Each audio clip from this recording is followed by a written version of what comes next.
இன்னைக்கு நான் கைக்குத்தல் அரிசி வச்சுருக்கிறேன். இந்த கைக்குத்தல் அரிசி நம்மளுக்கு சரீரத்துக்கு ரொம்பவே நல்லது.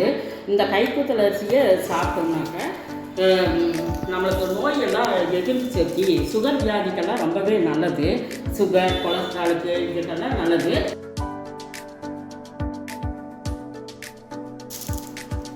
முக்கால் கிலோ நான் அரிசி எடுத்துருக்கிறேன். கைக்குத்தல் அரிசி, இதுக்கு கைக்குத்தல் அரிசி சிகப்பரிசின்னு சொல்லுவாங்க. இதை 3 தடவை நான் கழுவி எடுக்கணும். நான் இதைய 3 தடவை கழுவி எடுத்துருக்கிறேன். இதை நான் அரிக்கணும்.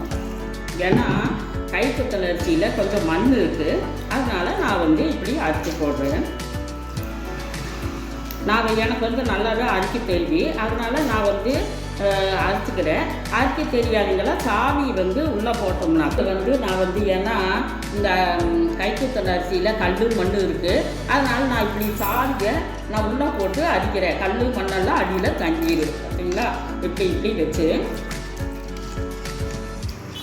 இப்படி வச்சு நம்ம அரிச்சோம்னாக்க கல் மண் எல்லாமே அடியிலேயே தங்கிடு. நம்ம அடியில் அந்த கல் மண்ணையெல்லாம் கீழே கொட்டிடலாம்.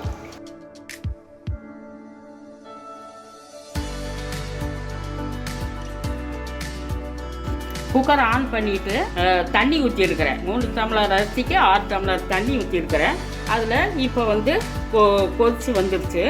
இப்போ நம்ம குக்கரில் அரிசி போட்டுக்கலாம். இந்த சாப்பாடு சாப்பிட்றதுக்கு சின்ன குழந்தைகளுக்கு கூட ரொம்ப சக்தியாக இருக்குது. இதை நான் குக்கரில் நான் 2 விசில் விட போகிறேன்.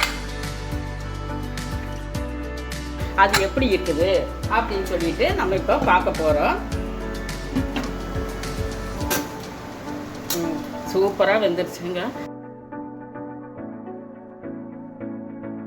இப்போ எப்படி இருக்குது சாப்பாடு?